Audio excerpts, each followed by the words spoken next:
ہلاک کیا، کسی قوم کو اللہ نے ہوا کے ذریعے ہلاک کیا، کسی قوم پر آگ برسائی، کسی قوم کو فرشتے کی چیخ سے ہلاک کیا، قوم سبا کو اس کے بنائے ہوئے ڈیم سے جس سے وہ اپنی کھیتیوں کو آباد کرتے تھے وہی ان کی ہلاکت کا ذریعہ بنا۔ اور جو نبیوں والی زندگی گزارنے والے ہیں وہ کامیاب ہوئے،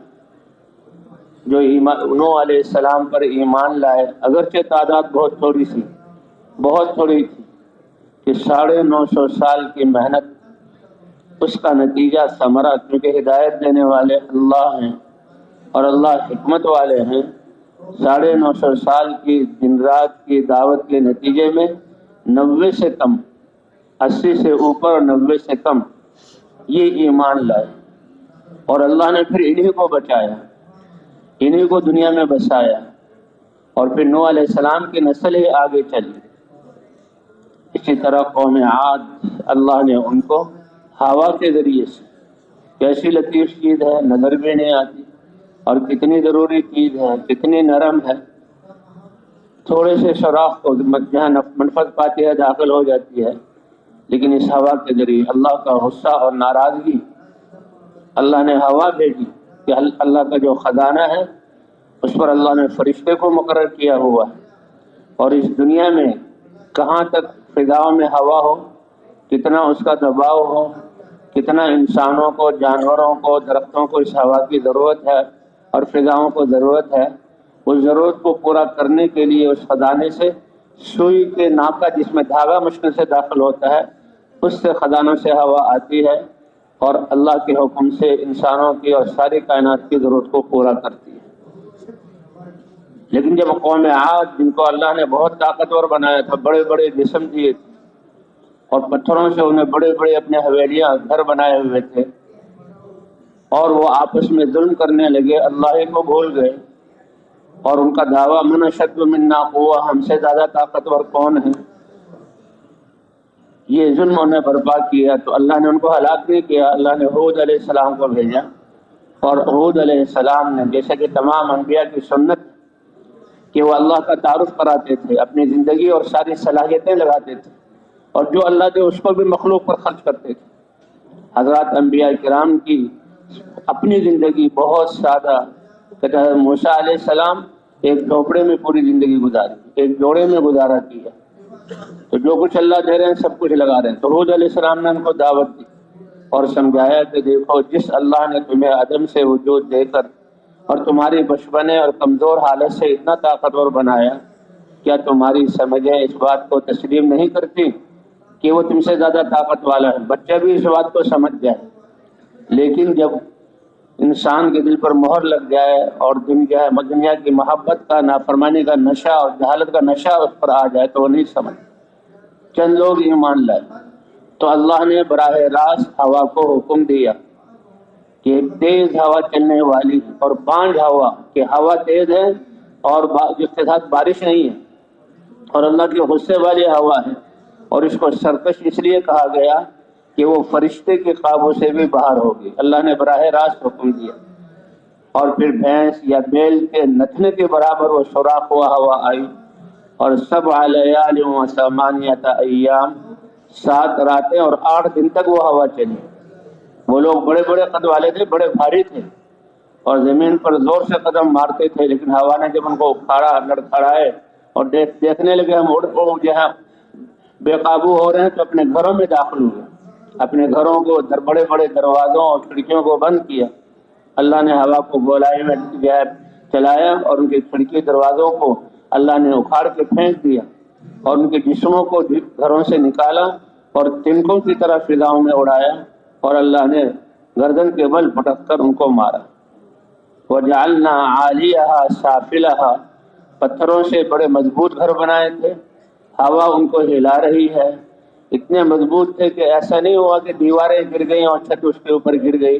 بلکہ اتنے مضبوط گھر تھے کہ بنیادیں اوپر آ گئیں اور چھتیں نیچے چلی گئی۔ یہ ہے اللہ کا امر، یہ ہے اللہ کی ناراضگی والی زندگی، کہ اللہ کی زمین پر رہتے ہوئے اور اللہ کی مخلوق ہوتے ہوئے اور اللہ کے رزق سے زندگی گزارتے ہوئے، اور پھر انسان اللہ کو نہ جانے۔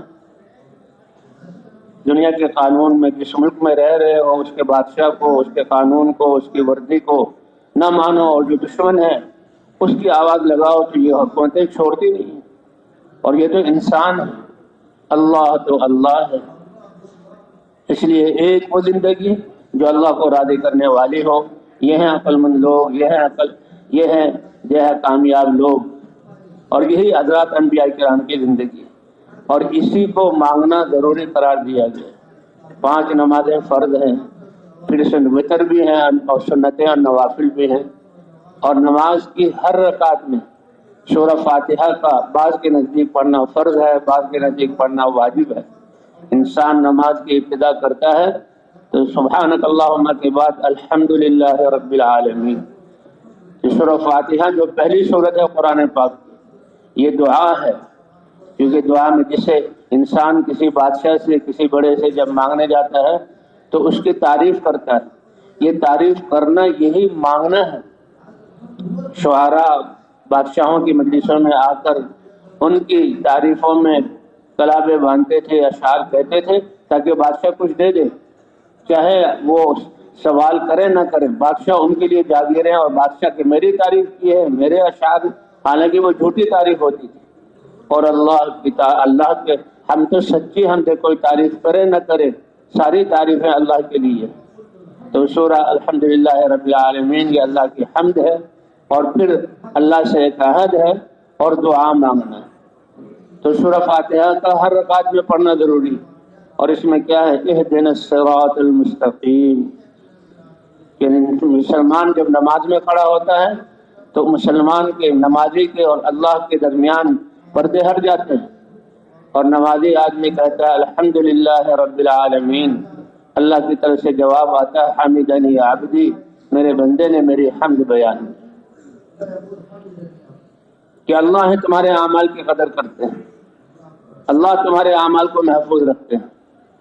صحابہ کرام کی ایک جماعت بیٹھی ہوئی تھی مسجد نبوی میں، حضور صلی اللہ علیہ وسلم کو حکم ہوا، آپ اپنے حجرے سے نکلے اور ان صحابہ کے پاس آئے۔ تھوڑے سے صحابہ تھے، بھوک کی وجہ سے گال ان کے پچکے ہوئے، رونے کی وجہ سے آنکھیں دھسی ہوئی،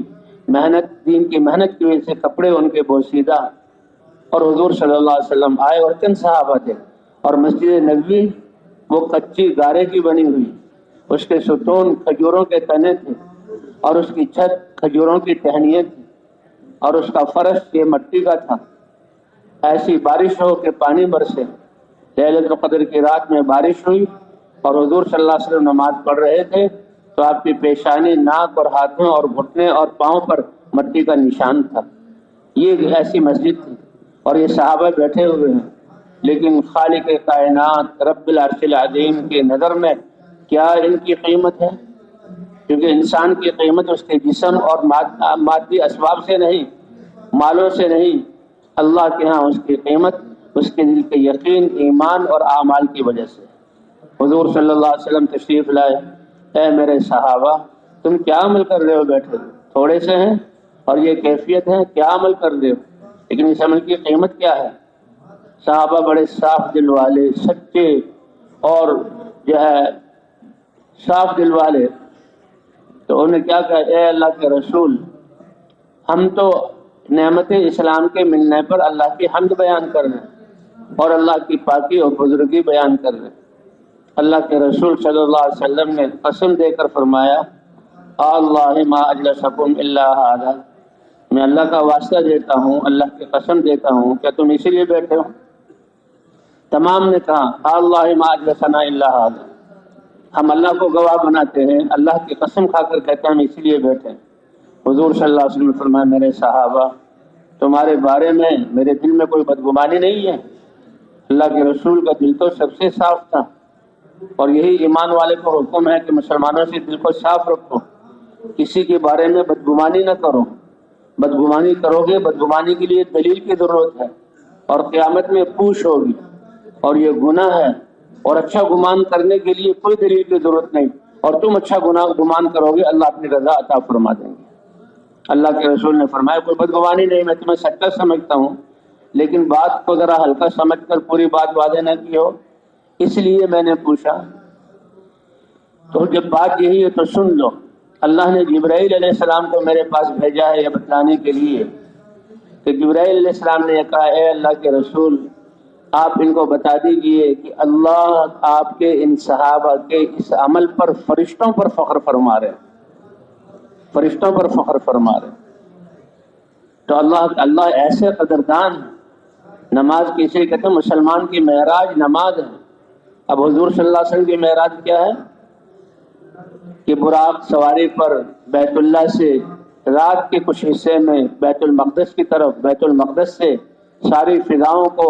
خلاؤں کو پار کرتے ہوئے ساتوں آسمانوں پر، اور آسمانوں پر ملاقاتیں حضرت موسیٰ علیہ السلام سے، ابراہیم علیہ السلام سے، ہارون علیہ السلام سے، یہاں نبیوں سے ملاقاتیں ہوئی۔ اور پھر اللہ کے ایک مقام ایسا آیا کہ جبرائیل بھی رک گئے، اللہ نے اپنے قدرت سے اپنے نبی کو جو ہے اپنے دربار میں بلایا۔ ایک فارسی کا شعر ہے، حضور صلی اللہ علیہ وسلم نے پوچھا، اے جبرائیل میرے گھر سے لے کر بیت المقدس اور آسمانوں تک اور یہاں تک آپ میرے ساتھ تھے، اب کیوں جو ہے آپ پیچھے رہ گئے؟ فرمایا کہ اے محمد صلی اللہ علیہ وسلم یہ وہ مقام آ گیا ہے اللہ کے انوارات اور تجلیات کہ جبرائیل جیسا فرشتہ بھی اس سے اوپر اڑے تو اللہ کے انوارات کی تجلیات میرے پروں کو جلا دے۔ اللہ کے دربار بھی حضور کا معراج۔ فرمایا مومن کا معراج کیا ہے؟ نماز میں کھڑا ہو جائے، سارے پردے ہٹ جائیں، اللہ کی توجہ اور ایک ایک بول پر اللہ کی طرف سے جواب، یہ قدردانی، حمدنی عبدی میرے بندے نے میری تعریف کی، الرحمن الرحیم اثنا علیہ عبدی میرے بندہ نے میری ثنا بیان کی، مالک یوم الدین میرے بندے نے میری بزرگی بیان کی، ایاک نعبد و ایاک نستعین میرے بندے نے میرے ساتھ ایک عہد کر لیا۔ کتنی بڑی بات ہے، نماز میں بھی ایاک نعبد و ایاک نستعین اور لا الہ الا اللہ پڑھ کر بھی لیا۔ نماز میں تو اس وقت کہہ رہا ہے، اور لا الہ الا اللہ پڑھ کے اقرار کیا، وہ تو اللہ سے سودا کر لیا۔ اے اللہ نہ تیری ذات کے علاوہ کسی کا یقین ہوگا اور نہ تیری ذات کے علاوہ کسی کے سامنے جھکیں گے اور نہ کسی سے مدد مانگیں گے، یہ اللہ کا عہد ہے، اللہ سے عہد ہے۔ اسی لیے اسی خوشی پر جب بندہ یہ عہد کرتا ہے، اللہ نے قرآن میں فرما دیا جو بھی ایمان لانے والا ہے اس نے مجھ سے عہد کر لیا، اور اللہ نے ایمان والوں کی جان کو بھی خرید لیا اور مال کو بھی خرید لیا۔ یہ خریدنے کا لفظ کسی کی احتیاج کو بتاتا ہے کہ جو میں نے گاڑی خریدی ہے کیونکہ لمبے لمبے سفروں کی ضرورت تھی، میں نے گھر خریدا ہے مجھے رہائش کی ضرورت تھی، میرے بچے اور میری شادی ہو گئی، میرے بچے ہو گئے، میں نے فلاں کپڑے خریدے ہیں کہ میں نے پہننے۔ تو اللہ تعالیٰ قسم کے ساتھ اور اللہ اپنا ذاتی نام لا کر اور کہا یہ میرے اور مسلمان ایمان والوں کے درمیان عقد ہو چکا کہ اللہ نے ایمان والوں سے ان کی جانوں کو، مالوں کو خرید لیا۔ اور یہ کہاں لکھا گیا؟ تورات میں اور انجیل میں اور قرآن میں اللہ نے یہ لکھا کہ ان کی جان اور مال۔ تو یہ اللہ سے ایک لا الہ الا اللہ، اللہ سے ایک عہد ہے۔ اور نماز میں 5 دفعہ ہر رکعت میں 17 رکعت فرض ہیں اور نہ اس وتر اس کے علاوہ ہے اور اس کے علاوہ نوافل ہے۔ ہر رکعت میں کہتا ہے ایاک نعبد و ایاک نستعین، اے اللہ ہم آپ ہی کی عبادت کریں گے۔ حسر کے ساتھ عبادت کیا ہے کہ اس کے حکم کو بجا لانا اور اس کے حکم کو ہر وقت دیکھنا اور آپ ہی سے ہر حال میں مدد مانگیں گے۔ اور اس سب کے بعد اب اللہ کیا فرماتے ہیں کہ بندے نے مجھ سے عہد کیا اور یہ معاملہ میرے اور بندے کے درمیان ہے، وَلَهُ مَا سَأَلَ اور بندہ اب جو مانگے گا وہ میں اس کو عطا کروں گا۔ اور مانگنے کے بعد مجھے بھی اللہ ہی نے بتایا کہیں دنیا کی چیزیں نہ مانگے، اپنی جو وقتی حاجتیں اور تکلیفوں سے جو ہے دعا نہ کرے، بلکہ سب سے بڑی دعا، سب سے اہم ضرورت اہدنا الصراط المستقیم، اے اللہ ہمیں سیدھا راستہ دکھلا دے، سجھا دے، سمجھا دے اور اس پر چلا دے۔ صراط الذین انعمت علیہم، ان لوگوں کا راستہ جس پر آپ کا انعام ہو۔ اسی لیے شروع میں عرض کیا گیا کہ انسان زندگی گزارنے میں 2 طرح ہے، ایک وہ زندگی گزارتے ہیں جس سے اللہ راضی ہوتا ہے اور یہ نبیوں والی زندگی ہے، یہ آدم علیہ السلام کی زندگی ہے، یہ ابراہیم علیہ السلام کی زندگی ہے، یہ ہود علیہ السلام کی، صالح علیہ السلام کی، موسیٰ علیہ السلام کی، عیسیٰ علیہ السلام کی، ابراہیم علیہ السلام کی زندگی ہے کہ جو اللہ کو راضی کرنے والی ہے۔